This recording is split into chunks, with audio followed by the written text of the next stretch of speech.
All right. Okay. So good evening to each and everyone. Okay. So let us just wait for the others. Okay. So I'm Alan Burgos, a licensed financial advisor, and at the same time a professor in different colleges here in Metro Manila. And we are very lucky today that this particular guest, honored guest, agreed for her valuable time today. She is an owner of a school, and not only a school but different businesses here in the Philippines. Okay, so without much further ado, um, let us invite Ma'am Roselle Reig, no, to our stream. All right. Okay. Hi! Yes, ma'am. How are you? I'm fine. Ako, long time no see, sir, in person. Yes nga, ma'am. No? Medyo nasasanay na tayo dito sa setup. Okay. Ma'am, oh, okay. Um, I will allow you ma'am to introduce yourself kasi baka biglang ano eh, no? May masobrahan, may makulangan ako na pag-introduce sa'yo. Sige, I will be giving you a time to introduce yourself first to our audience. Okay. Sir Alan, maraming salamat. My name is Roselle Reig. Para po sa mga audience ni Sir Alan and itong StreamYard na ito. My name is Roselle Reig. I'm the President and CEO of Global Knowledge Philippines. It's an IT training center na nag-start since 2003, and we pioneered the cybersecurity here in the Philippines, the training in cybersecurity. Not only the training, but also the certification. Now, also we teach yung mga training on business, on IT, and anything that has to do with information technology, and also pumasok na rin yung arts, multimedia arts and all. Now, just recently, or in 2018, nagbukas kami ng college because in the Philippines, wala pang cybersecurity track talaga sa country na magpe-prepare sa ating mga college students para sila ay maging cybersecurity specialists. So, nag-offer kami ng cybersecurity track sa GK College, and it's working very well these days kahit na pandemic. So, yun po ang aking mga pinagkakaabalahan ngayon. So, Sir Alan, thank you for inviting me here. Yes, yes, ma'am. Thank you very much din po, ma'am, na you agreed for my invitation kahit na napaka-late pero you agreed on my invitation.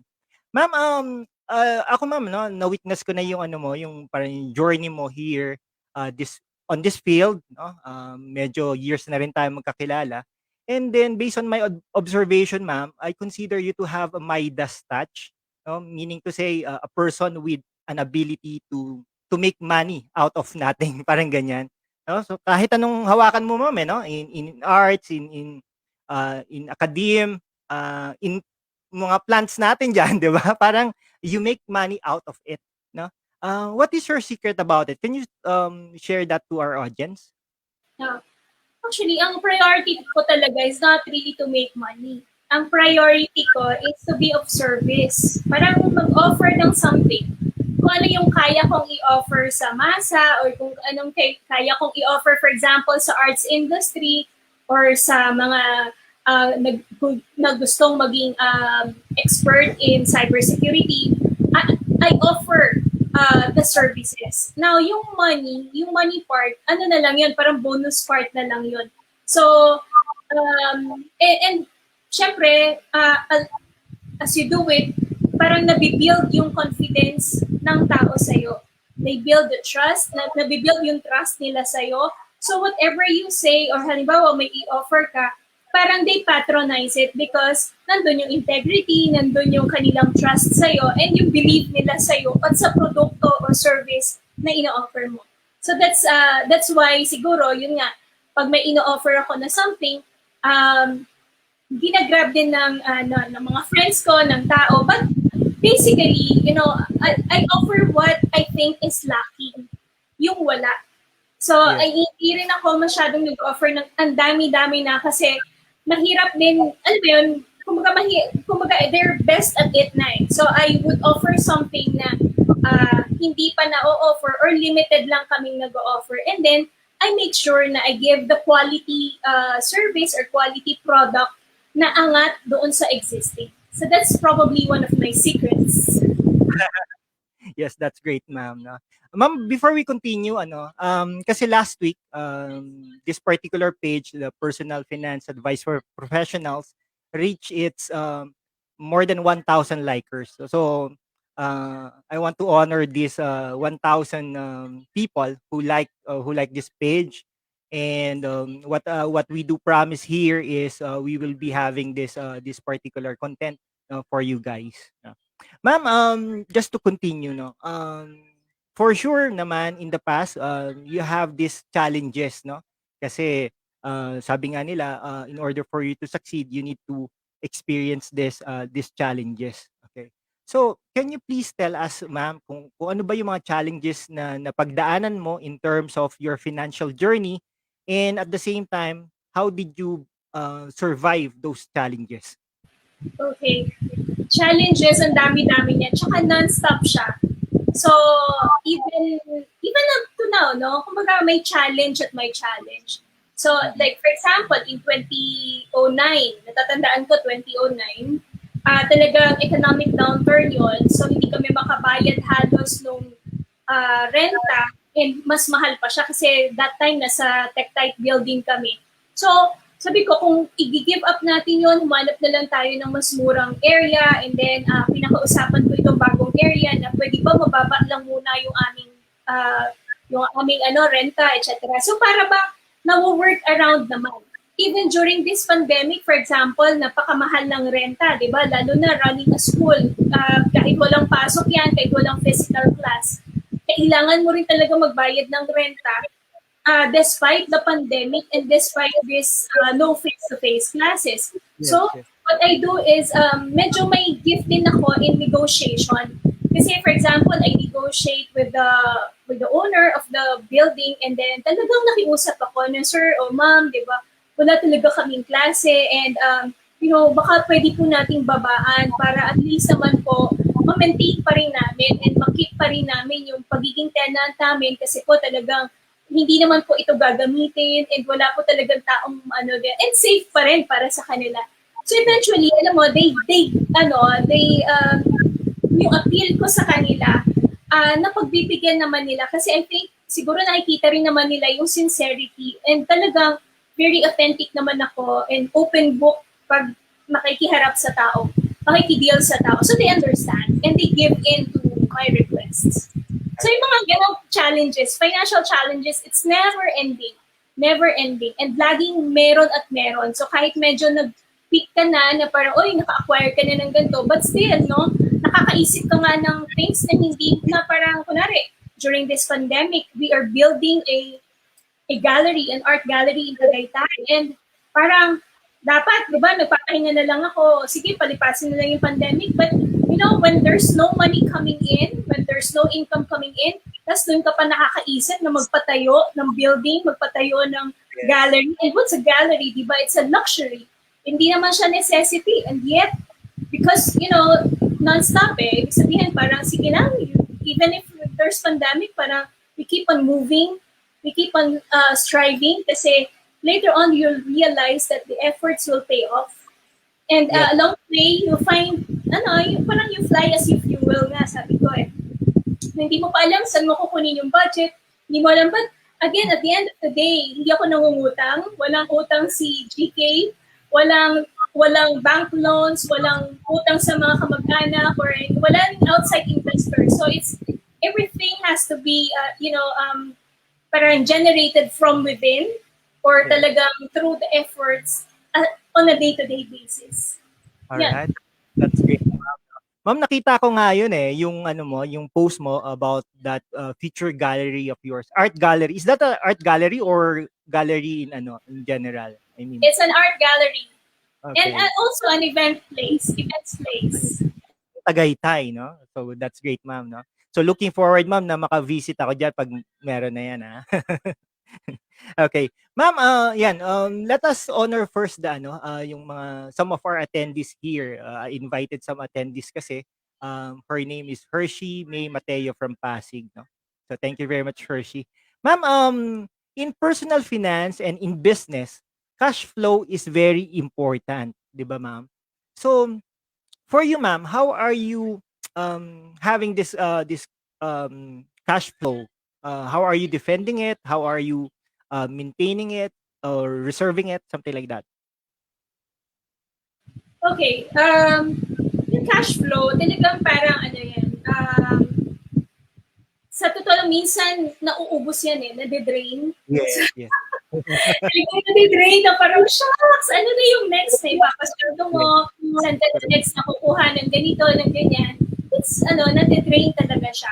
So, kahit sabihin ko na, oh, you have to have at least mga 6 months na, or 3 months na parang cash flow na readily, pwede mong mag-pull out, parang at the end of the day, hindi naman talaga nasusunod. Kumbaga, parang hindi nasusunod. But one thing is that kung meron akong anticipation na mauubos ang cash flow ko, then maaga pa lang, ginagawan ko na siya ng paraan to generate more income. So for example, I'm launching yung mga Facebook post or Facebook boosting, o kaya maglo-launch ako ng mga um, new products or new services, new trainings, new seminars, and then magbe-bring in yun ng kahit pa konti-konting amount, it will add up to my cash flow and it will somehow, sustain me or sustain the operation for a little bit longer. So parang ganon. Ngayon kasi hindi mo talaga, unlike before, pwede ka pa makapagplano. Kailangan meron tayong so much savings in the bank ha. Eh ngayong pandemic, wala, nagkasubukan lahat, di ba? Yes, Hindi na siya hindi na siya yung parang normal nga dati. So ngayon, kaysa at minsan parang sinasabi mo parang isang kahig, isang tuka, which is really the base, the situation right now. But we have to really, kumbaga parang kahig ng kahig. Kung isang kahig, isang tuka, then make sure kailangan masipag ka, mas doble, triple yung sipag mo ngayon.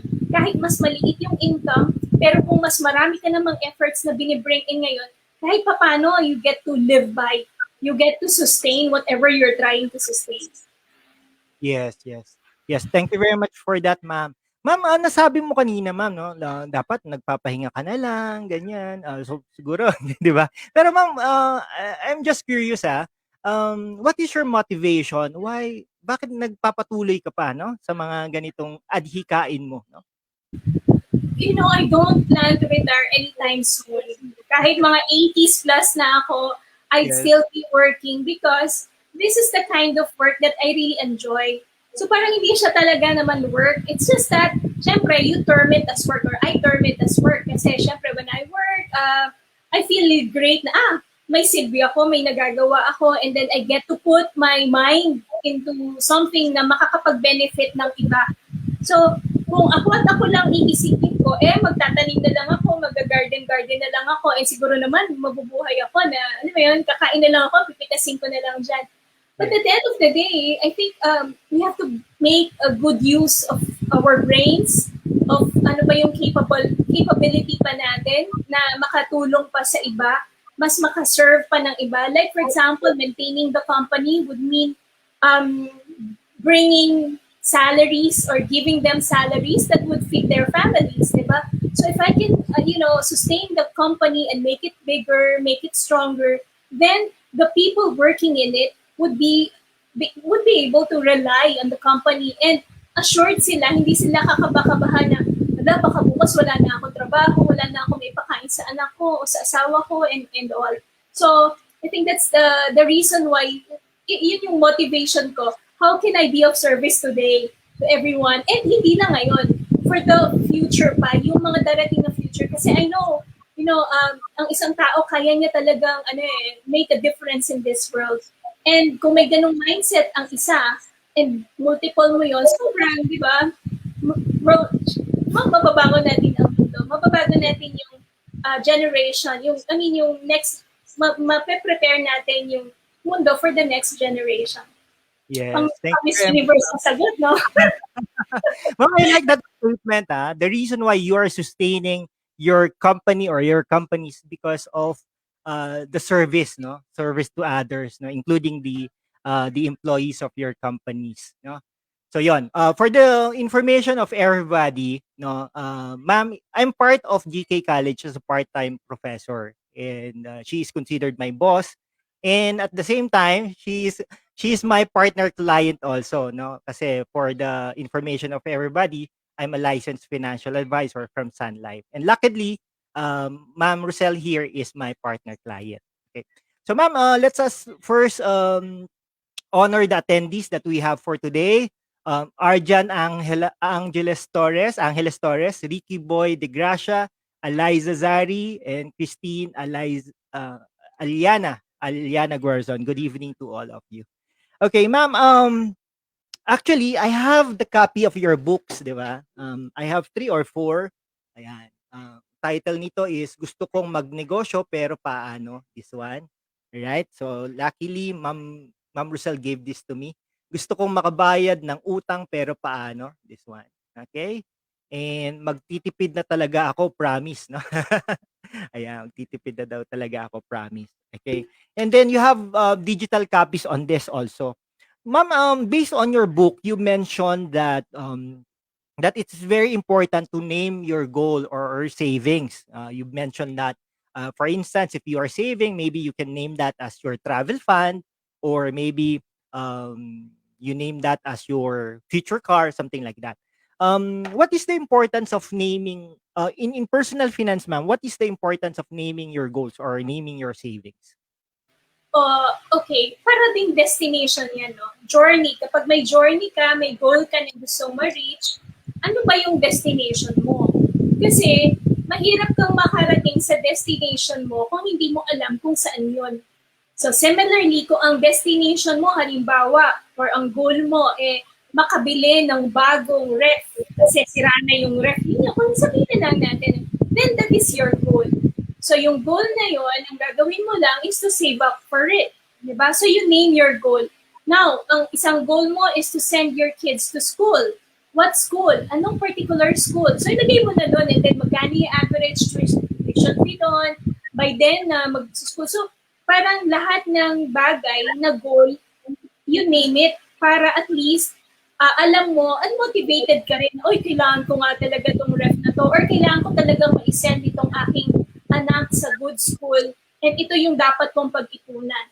But pag meron tayong destination or my goal, then mas mabilis tayong nakakarating doon kaysa yung sanga-sanga, kaysa yung sanga ba, paano ba, basta ako mag-iipon ako. So, eventually, yung perang supposedly, para doon sana sa bagong ref, hindi na mapupunta doon. Kasi, wala yung name. Hindi naka-name doon. Baka nagastos mo sa may bagong washing machine, yun pala nabili mo. O kaya may bagong movie or may Netflix subscription, yun na lang pala, parang ganon. So, make sure na you name your goal and matatarget mo yun accordingly. Hindi mo na nalaman kung saan napunta ito, no? Ma'am, ito ma'am, di ba, lahat naman tayo may mga financial goals, no? Kahit estudyante yan, may mga financial goals yan.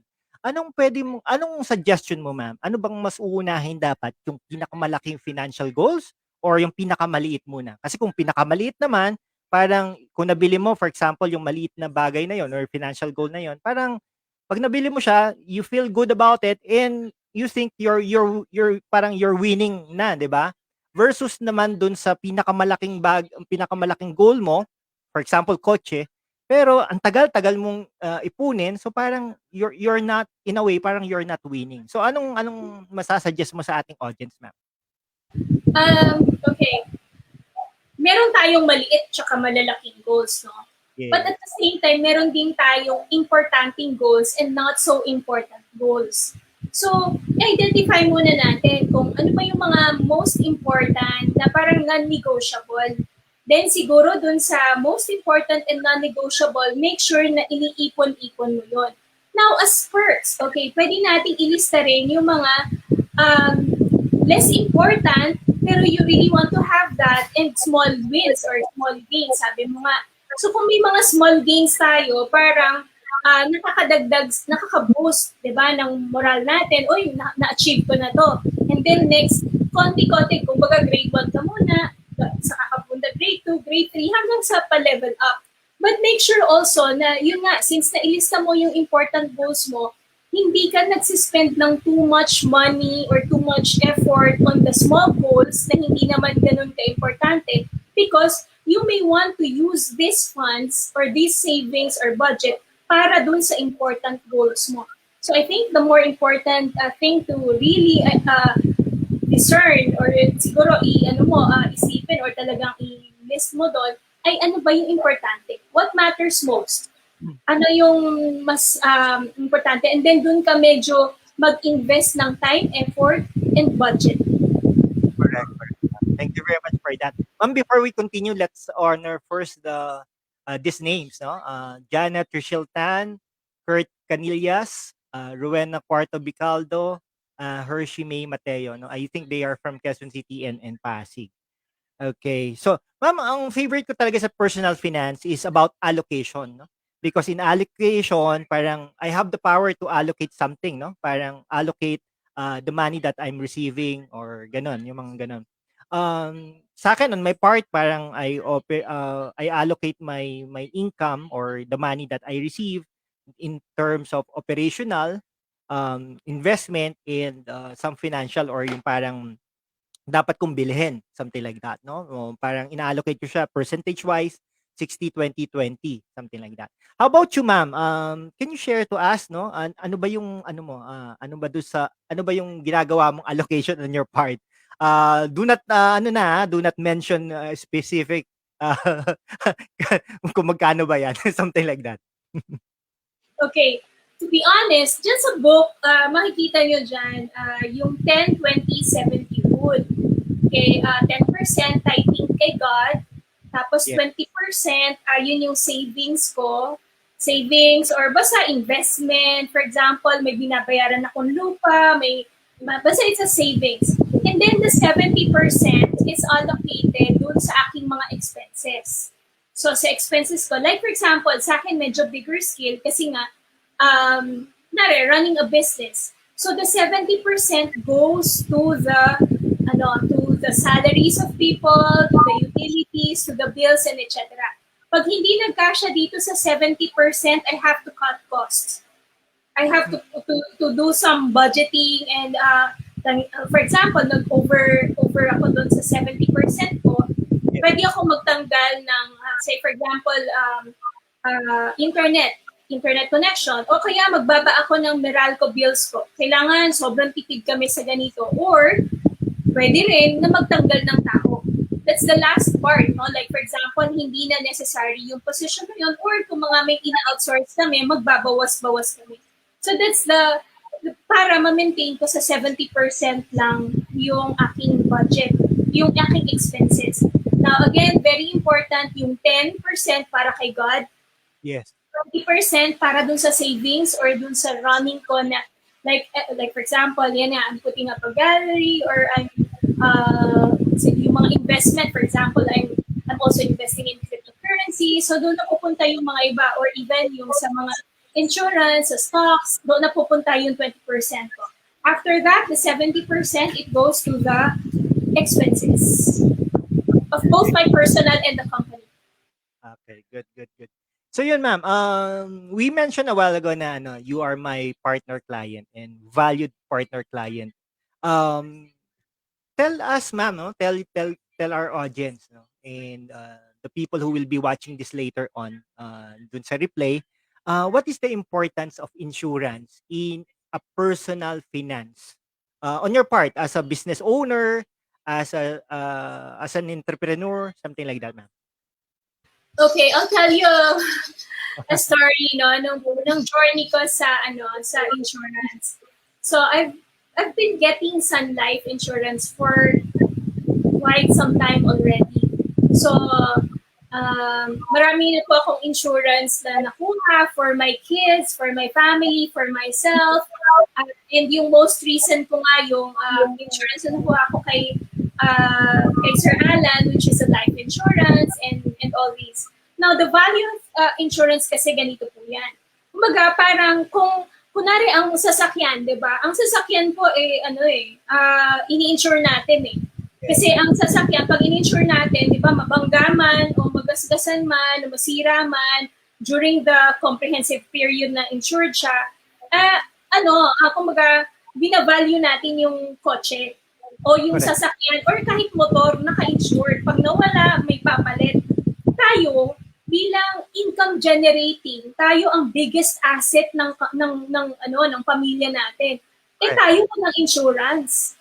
Imagine, so parang yung bagay na ini-insure mo, yung bahay ini-insure mo, yung negosyo ini-insure mo, pero the biggest asset tayo yung nag-generate ng income, tayo yung kayang kumita, and yet, wala tayong insurance. So, that's Correct. parang pag tayo ay may nangyari sa atin, kawawa yung ating pamilya. Or sino ang sasagot, di ba? So it's a safety net para sa ating mga tao, Filipinos. No? Actually, sa Philippines kasi napaka-konti pa lang ng population na nagpapa-insure. Kasi parang pag nakakita ka na insurance ka, ay, ayoko, takbo ka na, di ba? But, Yes. you know, Yes. the reality is dapat sa US or sa ibang bansa sila pa ang pumupunta at naghahagilap ng insurance agent para sila ay i-serve. Sila ang naghahabol. Tayo ang hinahabol. Dahil lumalayo tayo kasi ang isip natin is that kapag insurance, kukuhanan tayo ng pera niya, ganyan-ganyan, wala namang mangyayari sa akin. But you know what? The good thing about me having this insurance over the years, no, for I think more than 10 years na, um, dumating yung point, like for example, dumadating yung point na sobrang literal na wala akong pera for the business, for the operation, and I really don't want to loan from the banks kasi parang Yes. mababaon ka doon, plus ang dami-daming mga papeles yata and may collateral na hihingin and all. So I approached my insurance agent and sabi ko, can I loan from the plans that I did? And sure enough, nakaka-loan pala. Yes. Tapos loan na yun, like for example, I was able to loan before almost close to 500,000.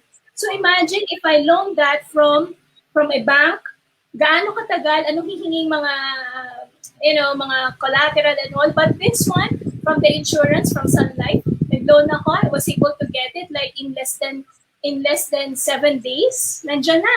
So, Yes. napaka-convenient. And then ang kanyang interest is 10% per annum in comparison with the bank na ang taas-taas yan and accumulating.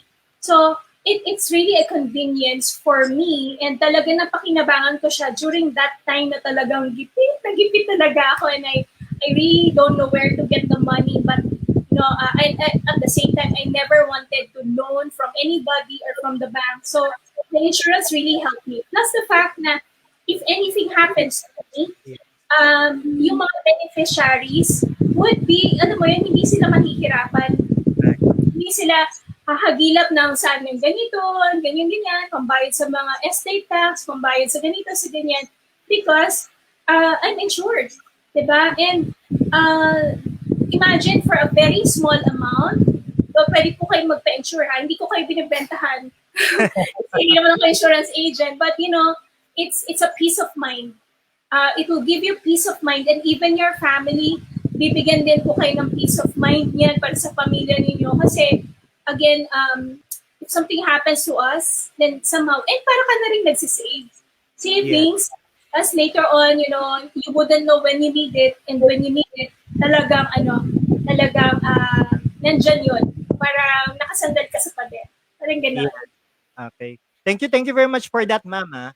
Actually, let me just share my experience also with regards to that, ma'am. No? Actually, I have 4 partner clients in this time of pandemic. They were able to withdraw their fund value.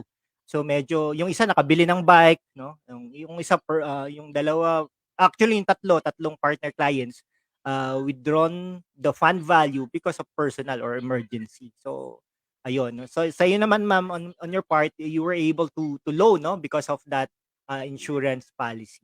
Okay, very good, ma'am. Thank you very much. Okay, ma'am.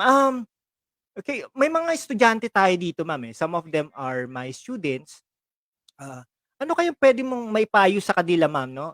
While they are studying, while they are receiving their allowances from their parents, how paano ba sila mag-practice ng personal finance? Okay. Um, yung para kayo ay yumaman or mag-retire na milyonaryo in the future, one of the earlier steps or one of the few steps, first steps na dapat niyong gawin is number one, uh, magtipid. Okay, magtipid kayo. Kasi syempre, wag yung na may bagong gadget, bili kagad, may bagong ganito, bili kagad, may mga apps, bili kagad. So, magtipid. And then, avoid yung pag-utang. So, pag may utang kayo, may bayaran nyo na kasi it's a practice. It should be a practice na dapat binabayaran natin yung utang or wala tayong utang. Kasi isa mo pang iisipin yun eh. And ang pangit din nung tinatakbuhan yung utang. So, avoid. Huwag nyo nang sanayin. Kahit na bata pa kayo, huwag nyo nang sanayin yung pangungutang. If you can avoid credit cards, avoid nyo. Kasi ang dami-daming, di ba? Uso yan. Pagka-graduate nyo sa college, offeran kayo ng free credit card, ganyan, activated, and sarap mag-credit card. But, so, wala kayo, nagtipid kayo, wala kayong utang, but at the same time, pwede nyo i-insure yung sarili nyo, even from your own baon. So, kung may baon kayo, kung may baon kayo, hindi lang siya basta sa insurance eh, but it's the discipline. It's a discipline in the money na pinapractice niyo. So, okay pa konti-konti, like, alam ko nga may mga 52 pesos or less than 100 pesos per week kung masisave mo yan. Or you can work it out with an agent like si Sir, financial advisor, si Sir Alan. Magkano yung kaya mong i-budget per month? Kasi, hindi naman yun para sa iba, kundi para sa iyo yun and para sa pamilya mo yun. So, imagine if you start your life insurance or yung insurance mo savings every time, ang by the time na baka nasa 30s ka o 40s ka, baka milyonaryo ka na. So, sabihin ko lang sa inyo pag normal and ordinary na magtatrabaho ka, ang hirap maging milyonaryo. Diba? Ang hirap. So, but if you will let an insurance company na, somehow to co-manage your money and in-invest mo doon, and yung rule of accumulation, eventually nakakatulong siya na mag-accumulate pa ng pera doon sa mga in-invest mo. Plus the fact na ikaw ay secured. Yung security level na, may mangyari man sa'yo, o mabuti kung walang mangyari, that's even better, di ba? Hindi naman, pero kung may mangyari man sa'yo, at least covered ka. So, and hindi na siya rocket science. It's a necessity actually na kailangan lang nating i-embrace and kailangan natin i-adopt. So get insurance namin. Kuha kayo kay Sir Alan kasi trusted ko naman po si Sir Alan. I mean, very efficient siya sa pag-assist sa inyo. Alright. Thank you very much for that, ma'am. Actually, ma'am, I have 4 partner clients, no? They are in 20 and 20 to 23, no? Yung mga ganun, for partner clients na ganun yung age range, no? And based on their plan, they will be retiring at around 35 to 39 years old, no? So they could be able to retire na, no? So yung matatanggap, they will be millionaires na at that particular time.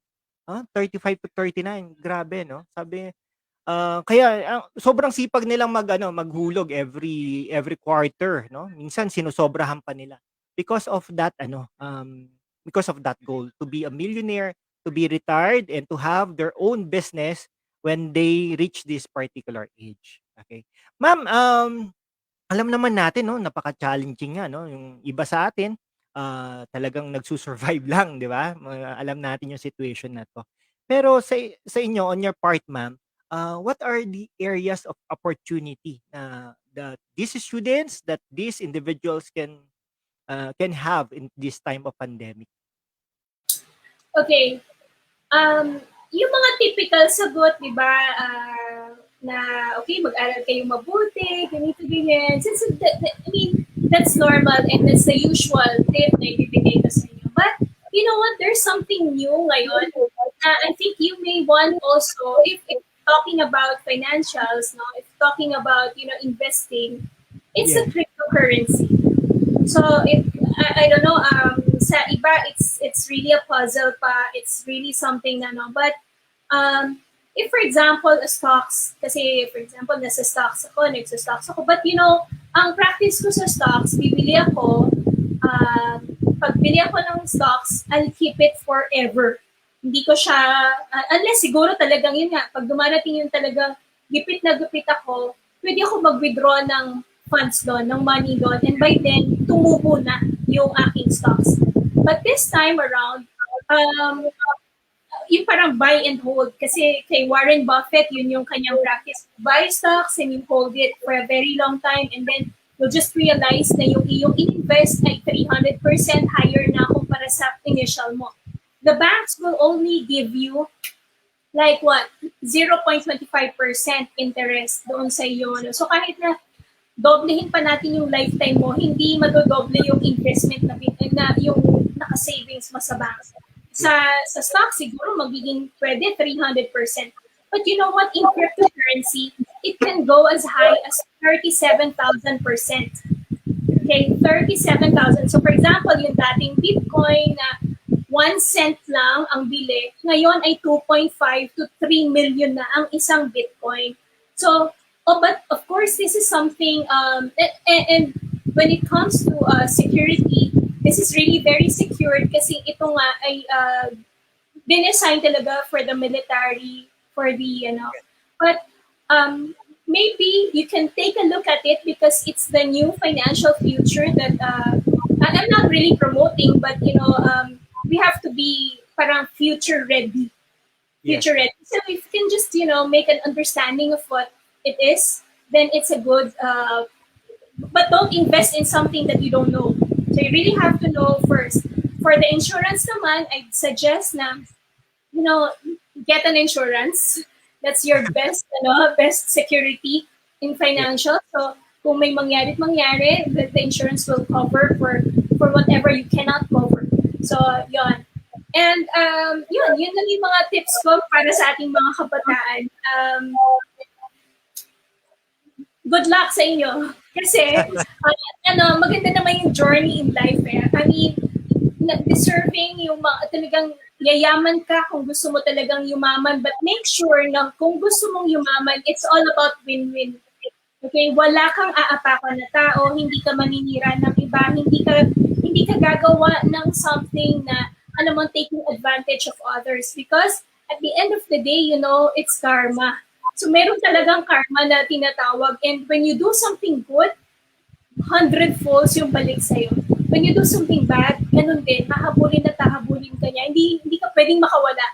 So, correct. At any point, kailangan ang lagi mong isipin is win-win. Is it best for me and also best for others? Is it best for everyone? Kasi pag hindi yan best for them, then don't do it. Don't offer it. Give them what is, best. Yes, ma'am. That's actually, ma'am, based dun sa sinabi mo yung cryptocurrency and stocks, ako rin, investor ako ng stocks and cryptocurrency, So actually, yung X amount of money ko, 2 years ago, grabe, yung ngayon, no? So okay na. So, pero I would not mention the amount. Baka huli tayo BIR. Joke lang. Okay, anyway, ma'am, yung mga audience natin, we have 8 viewers, hopefully, mas madami yan sa replay natin. And thank you na rin sa mga nag-like at saka nag-heart, saka mga nag-share. And please do share this, we have until 7 o'clock. We are until 7 o'clock. So 20 minutes more. Okay, so thank you very much. So we want to honor first these individuals again, Francis, sabi niya, good evening, sir. Angeline S. De La Cruz, good evening po, So most of them are my students. Okay, anyway, ma'am, parang boy abunda tayo. So ma'am, kung ikaw ma'am, when you look in the mirror, what do you want to tell yourself? Sige. That I did good. I did good. There were challenges, there were failures, but basically I really did good in the field that I'm in. And I know that I have contributed a lot to the society one way or another. Nasa back end, but a silent contributor, but I know I've contributed something in the society. So I appreciate myself and I really thank myself for doing good and making this life meaningful. Good, good. That's great, ma'am. No, ma'am.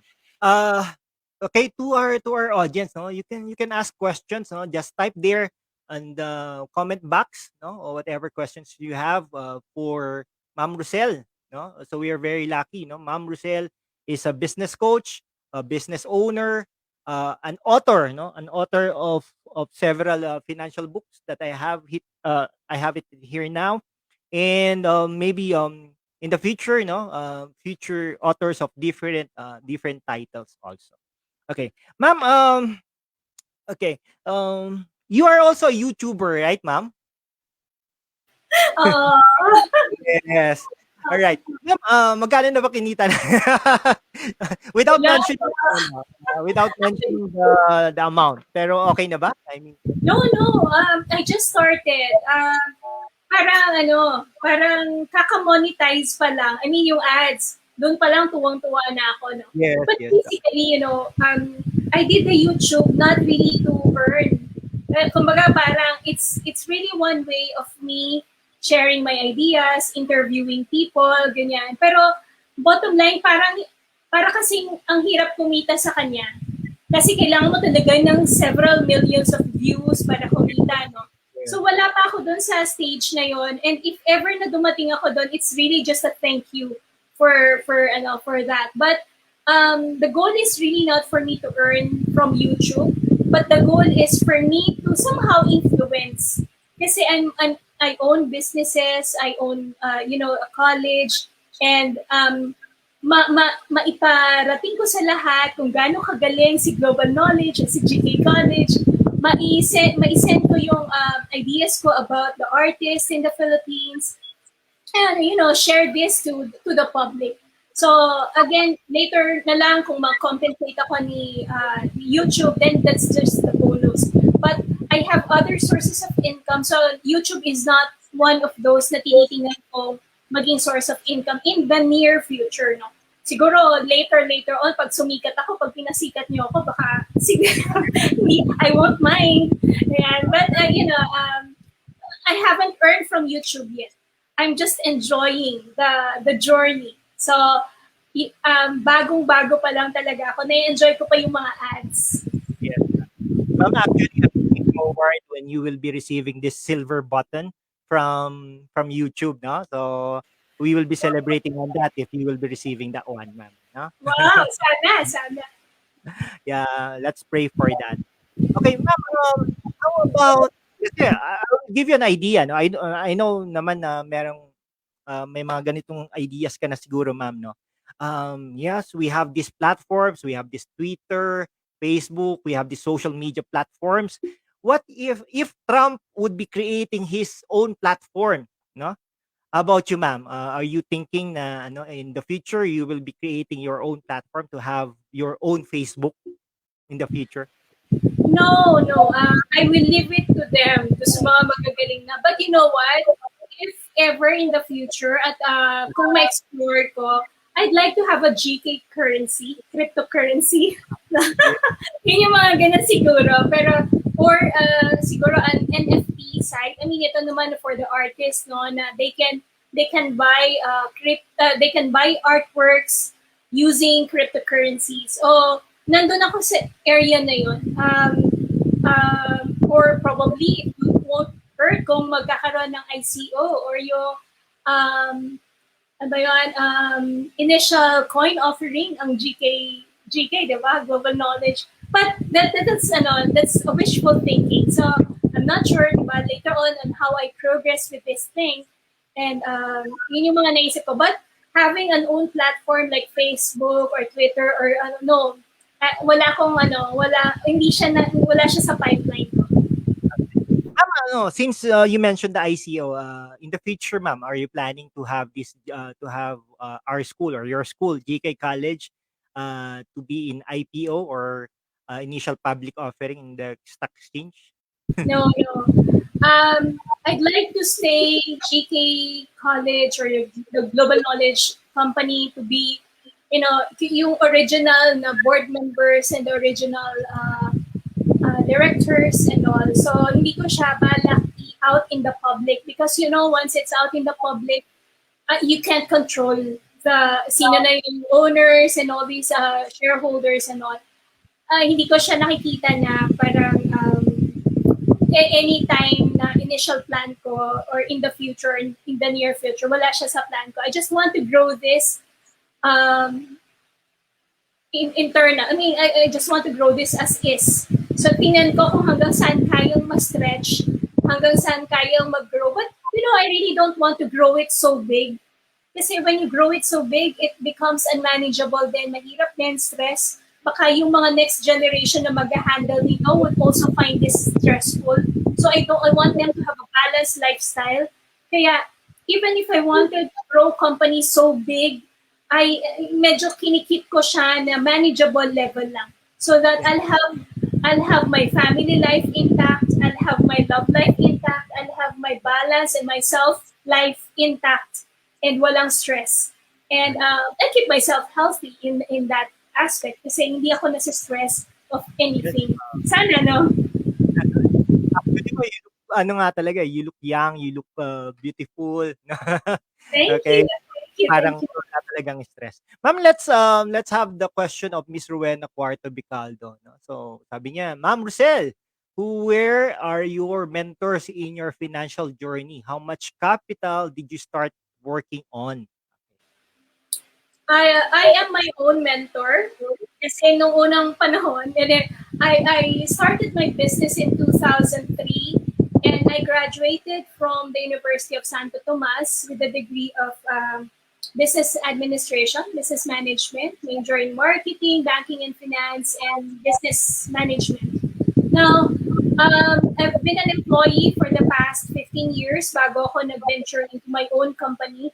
When I started, nung employee ako, parang walang-walang laging natitira. I earned a lot. I mean, like literally, I'm the best in sales pagdating sa training center na talagang I'm earning a lot because sobrang sipag ko rin sa pagbebenta.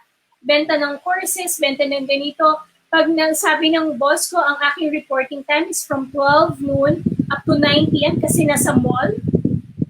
But I report as early as 9 a.m. until about 9 p.m. So the whole day talaga kahit hindi alam ng boss ko, nagpo-flyers na ako, naglalagay kasi talagang sobrang sipag ko. But at the end of the month, I also generate a lot of commissions and talagang ako highest paid. Kahit natatasan ko pa yung mga VP, natatasan ko pa because of the commission. So, I also joined another training center. Puro training center lang. Some are offering me huge amount of salaries pero hindi siya aligned sa training. And sabi ko, later on, I want to have a training center. So, puro training center lang ako nagsanay. And ganoon na naman. When others are earning, like yung nasa sales na naman ako, others are generating like, 50,000, 100,000 per month. In sales, ako I bring in like 1.5 million in sales, so 2 million in sales per month. So ganun talaga kasi nag-uwian na sila, but ako nag-fax pa ako, nagaganito pa ako, sobrang sipag ko. Because, I enjoy it because at the end of the day, hindi ko dinadaya yung employer ko. Hindi ko kasi pag dinaya ko siya, parang ang dinadaya ko sarili ko.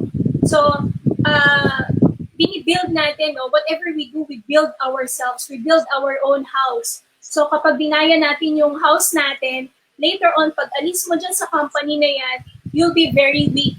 And ang nag-generate mo lang or nag-gain mo lang is natamad ka, nag-take advantage ka of that situation, wala si boss, so nag-Facebook ka lang.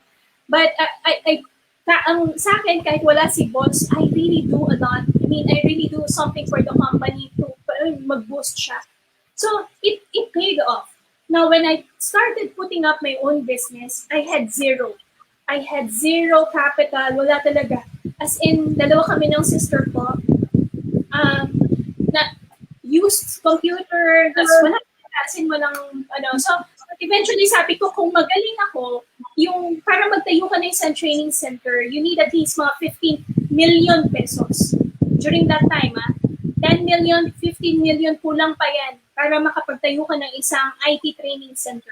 Yeah. So, I started it with zero. Sabi ko, kung magaling ako, yung labor ko ang katapat nito, yung experience. I have zero and yet, kaya ko mapalago. And true enough, after, ngayon 17 years na kami, 18 years na, we have all these things na, and yung iba, yung mga kasabayan namin, nag-close na sila, nag-open na ng bago, close na naman, hanggang sa wala nang natira. But through the test of time, GK or global knowledge has been here and will, despite the pandemic, nandito pa rin. And I'm sure for the next, decades to come, So, it started with zero capital. And imagine ngayon, may college na kami. For you to put up a college, di ba? Parang dapat mga Henry C. ka, di ba? Dapat mayaman ka. So, hindi naman ako mayaman po. So, parang, ibig sabihin, parang, because of the right dedication, the motivation, and also yung pagiging honest and truthful, and hardworking na rin, no? Being smart in the industry. Smart meaning yung parang, alam mo yung paano mga bagay-bagay na mas mabilis mo magagawa, maka-accomplish mo. So with that, everything were put into its proper place. You deserve a clap. Actually, may deserve a clap. Thank you. Okay. Ayun, may question pa tayo dito, ma'am, no? Sabi niya, from Marianelle Marcos from Pasig. Good evening po. How can I make money kahit na student pa lang po ako? Gusto ko pong magkaroon ng business pero hindi ko rin po alam kung anong business ang papasukin ko. Lahat po kasi ng business na naiisip ko, ang dami na po agad na competitors. Actually, ma'am, no, nowadays, digital age, parang no, it's very impossible for you not to make a money, no? Sige, ma'am, go ahead. Ano pong sagot niya doon sa katanungan? Okay. Una, you can make money kahit student ka pa lang. Actually, kapag ikaw ay college student, considered ka na pwede ka ng employable ka na eh. Para ito, setting na lang the discipline eh. Pero we're actually old enough na ang college student para magkaroon talaga ng sarili na niyang buhay, ng sarili na niyang income na pwedeng ma-generate employment, ganyan. Medyo sa atin, sa setup kasi natin, pag college, baby pa, antayin ko muna natin bago mag-graduate. But basically, ito, ang college life, dapat, ito yung parang test na of real life. Parang dito muna nasusubok like for example, ako naman, nung time ko, minsan uma-absent ako sa class ko. When I was in my second year college, ma-absent ako kasi nandun ako sa BPI kasi nakapila ako, I'm putting up my own business. And in my whole class, I don't think may gumagawa nun. Because I was too eager. Sabi ko, I was too eager to put up my own business, put up my own, whatever it is, no? So maraming businesses ang tinayo ko and they failed. Siguro mga 12 businesses and all failed. So, but you keep on trying. So, for example, ito, ang tip ko lang kapag magnenegosyo ka ngayon, is that you can start with what is yung passion mo. For example, magaling ka sa arts, magaling ka sa crafts. Then, gawa ka ng crafts, benta mo sa online. O magaling ka magsulat, then offer an online writing something, services. Na, if you need mga preparation of presentation, you can tap me. Ito yung rates ko. If you're good in whatever you do, huwag mo habulin muna yung pera. At hayaan mo ang competitor. Ang competitor nandyan lang yan, hindi nawawala yan. So don't, parang yun mo yung mga kabayo, di ba? Yung kabayo, naglalagay sila ng piring dito sa mata. Kasi yung kabayo, pwedeng tumingin dito, pwedeng tumingin dito. So pag tingin siya ng tingin ng ganyan, hindi siya makaka-focus sa destination, sa direction na dapat direction takbo niya. Imagine, pag wala yung dito, tatakbo siya doon, tatakbo siya dito. So, ganun din. Sa competition, ganun. Kung lagi kang nakatingin sa kanan, sa kaliwa, competitor, hindi ka makakarating doon sa So, just don't mind them. Ang mind mo is your own destination. So, what do you want to sell? Then sell it. What's you're passionate about, then do it. Kasi, if you're passionate about it, hindi ka mapapagod. And, kung hindi mabenta, it's okay because you enjoy doing it.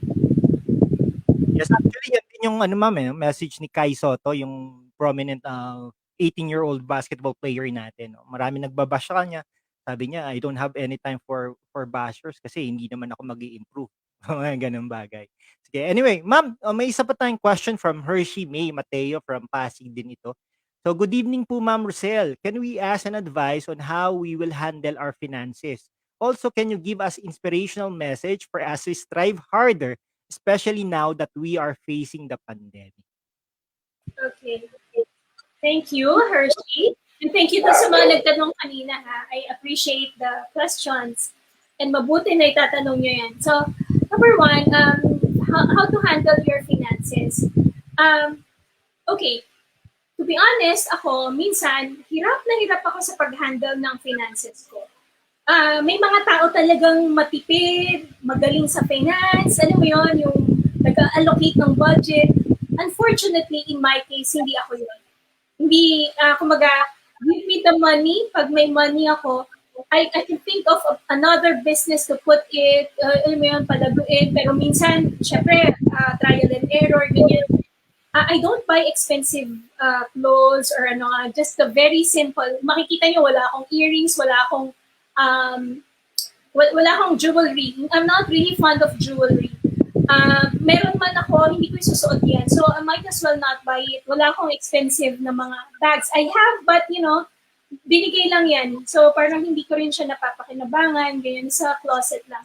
So, I live a very simple life. So, kayo din siguro, pag, yun nga, siguro, live a simple life. Kasi, if you're contented with simple life, alam nyo, parang you can spend, halimbawa, magagamit nyo. Like for example, ako, I don't buy Louis Vuitton, I don't buy Chanel, or I don't buy this and that. Tinitingnan ko lang yung style.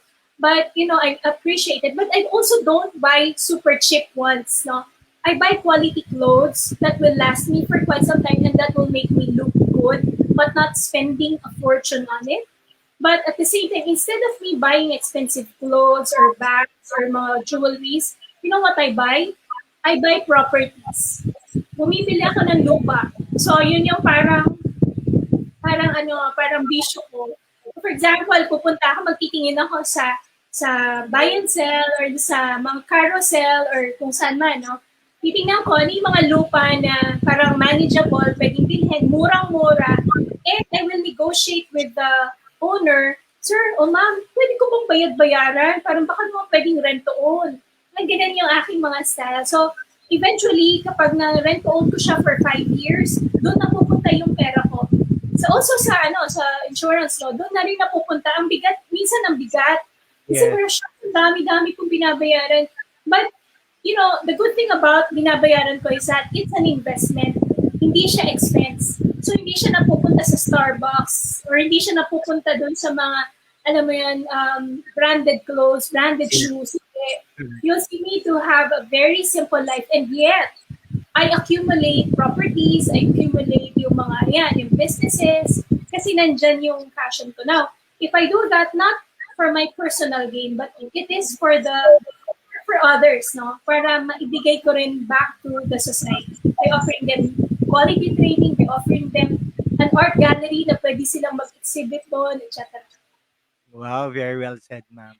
Sabi nga nila, ma'am, di ba, simplicity is beauty. Sabi ni Rowena Cuarto Bicaldo, wow, galing. Which cryptocurrency have you invested on? Okay, we are the first college in the country to ever accept cryptocurrency. And also yung mga other training services namin and also accepting cryptocurrency. Isa dyan yung KLV, PRX, Ethereum, Bitcoin of course, Freecoin. Okay, Freecoin is really very new, pero mukhang nagpipick up siya. Yan, basically yun. Plus Raven. So, yung mga yun yung mga parang XRP also. So, yun yung mga medyo, although, syempre, again, even if I'm saying cryptocurrency, kailangan kayo mismo aralin nyo, Wag kayo, don't take my word for it. You have to do your own research. Kasi I might be wrong. And in fact, yung napakatatalino, napakagagaling na tao, they might be wrong. They fail. Diba? Nagpa-fail din lahat. So, you do your own research. Huwag kayong basta lang ng bili and huwag lang kayong basta naniniwala. That's Yes. the rule of thumb. Okay. Dapat nga ma'am 'no, 'pag sinasabi dapat inaaral mo personal 'no, parang ganyan. Sige ma'am, thank you very much for that 'no. Ma'am may question pa tayo dito 'no, kay Jana Trishel Tan. Good evening ma'am. Roselle, what is the most challenging experience that you have gone through with your business and how did you overcome it? Oh, thank you, Jana. Alam mo, nakakatuwa yung audience mo, sir, ha? Very active sila. Talaga nagtatanong sila, no? And feeling ko, gusto talaga nilang magpayaman, maging milyonaryo. Yes. Okay. Now, Jana, the most challenging so far is when I attempted, no, to put up a college. Okay? Kasi parang sa sobrang kagustuhan ko, sabi ko, teka lang, in the Philippines, walang mga cybersecurity expert, wala man lang tayo sa college na related sa cybersecurity, and I might as well offer it. So, but, I was really hesitant kasi sabi ko, shucks, mag-ooperate ako ng college, mag-offer ako ng college, kailangan sobrang milyonaryo ka dyan, kailangan ang dami mong kakilala, kailangan ganito, ganyan, ang dami-daming factors.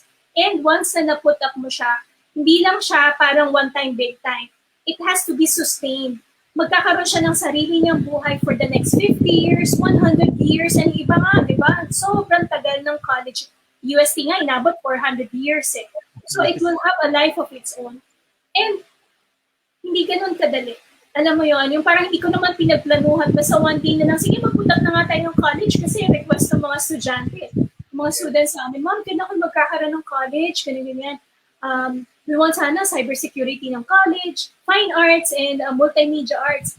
Eh ako naman, mapagbigay ako sa mga customers, sa kliyente, mga students. Sige, i-offer ko yan. Yun pala, sobrang hirap, sobrang gastos, and I was really caught off guard. So we were, on the first year na nag-apply kami, we were declined. Okay, but, and isa pa, I'm not an academician. So, alam mo yun, I'm not from the world of academe, and yet papasok ako dun sa business na yun. But, dahil lang sa sobrang lakas na loob ko, kahit wala akong pera, and I mean, walang pera in the sense na wala akong multi-millions na, and dahil lang sa sobrang sipag siguro, and dedication, and talagang when I put my mind to it, on the first year na, kung na-decline man, ni-reappeal namin, ganyan, hanggang sa dami pa ng deficiency, and we tried to address it calmly kasi talagang shocks. I was in the talagang edge of giving up. Because wag na natin ituloy ito. Okay naman yung training center, ganyan, pag magpo-problema pa tayo sa mga documentation and all these things, no? But syempre, you don't win when you quit, 'di ba? Walang, pag nandun ka na sa point na, sige na nga, nagawa na namin tong first part, so second part, ganyan.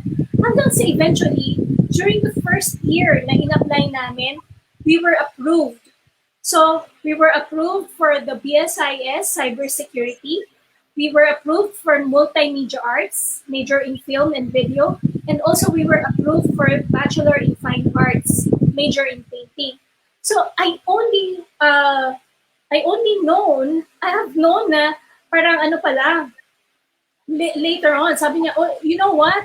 In history, no, only 2% ang naaaprubahan na magkaroon ng college doon sa first time na mag-apply sila. First year na mag-apply sila, automatic, 98% declined yan. Only 2% get approved. So, 2% gets approved, no? And kami, hindi lang isang program yung na-approve. So, 3 programs ang na-approve on our first year of application. So, that was really something na shocks. Para talaga ako tumama sa loto. So, sobrang saya. But, sa back end nun, it's really a challenge. It's really like, you wanted to cry and you wanted to give up. But eventually, nanaig yung, sige na nga, push through natin and then give it our best effort and see what happens. Grabe ma'am 'no, isa lang masasabi ko diyan ma'am, I'm so much proud of you. Okay. Thank you, sir. Ayun ma'am, sobrang ano 'no, napaka, iksi ng oras natin, inabot na tayo ng actually 'no, overtime na pala tayo 'no. I have your books 'no, but I want you to promote your books to our audience 'no, or where they can reach you or where they can buy these books, or any other businesses that you want to promote to our audiences. Okay. Number one, I'm really promoting our GK College. I know you're from another university, but in the future at meron kayong mga kapatid, meron kayong mga kaibigan, baka pwede niyong pakipromote na si GK College. It's the only college na talagang merong mga international certification in cybersecurity, even in fine arts, even in multimedia arts. You can finish that in 3 years. And talagang as much as possible, we give it our best. Kaya yung aming mga students din are really performing so well sa fine arts. Talagang sila they win national competitions, national art competitions. Sa BSIS, they are internationally certified and nag-work. Yung iba ngayon, yung mga graduates na before, no, yung mga sa mga short courses namin, they work in Amazon, they work in Silicon Valley, in these top companies. And they are managers, no? Yung talagang nasa top level. So, multimedia arts naman, we're really very promoting. We're also promoting kasi nga, kumbaga, yung close, gusto namin na talagang yung film and industry natin talaga mag-improve. Na magkaroon ng positive and talagang yung, hindi lang yung puro iyakan, sigawan, awayan, ganyan, hindi ganon. Parang we want to promote something dito sa future ng film and video industry. And that's why we promote itong BMA or Bachelor in Multimedia Arts. So, in the future, at medyo mura naman ng aming tuition, and in the future, at meron kayong gusto ma-recommend sa amin, please, pakisupport si GK. For my books, the bottom line of my books is that I want you to become millionaires. Okay? I have written 34 books, and I've written, out of the 34 books, 8 dyan ay about money. So, yung money, I made it so simple to follow para yung, yung about how to save, paano ka makabayad ng utang, paano mag-invest, magnegosyo. Napakasimple yung basahin, paano magsulat ng libro and kumita doon, paano ka mag-budget, etc. And paano ka mag-retire na milyonaryo? Because, again, kaya tayo mahirap ngayon, minsan, is because, and pwedeng dumating yung point na 2% lang, no? Ngayon, 2% lang ng Filipinos are retiring rich. Rich meaning yung nakaka-afford sa kanila na minsan, di ba, pag matanda na, pinagpapasapasahan, walang pera dito, tapos nandiyan daming sakit, etc. So we want to prepare for that. And the best time to prepare is during your college days or pagka-graduate of college, nakapagtrabaho na kayo, then start saving. So yun lang. We have some seminars and sana i-follow nyo na lang ako sa GKTV din. Kasi baka malay mo na, di ba? Yung mga tips and techniques on how to earn money, how to save, and how to become millionaires, how to become businessmen. Okay, so my GKTV network. So makikita nyo naman the Roselle Reig. So that's it, Sir Alan. I took so much of your time, but I really enjoyed it. So thank you. Thank you, everyone. Thank you very much, ma'am. I want you to know, ma'am, you are one of my idols, no, in the academe and in the financial industry also. And then I'm very lucky that you are one of my partner clients. Okay. So, yun. Thank you very much, ma'am, and thank you very much for the attendees today, from Pasig and Quezon City. Thank you very much for those people who will be watching this on replay. Thank you very much, ma'am, and God bless. Thank you, guys. Bye-bye.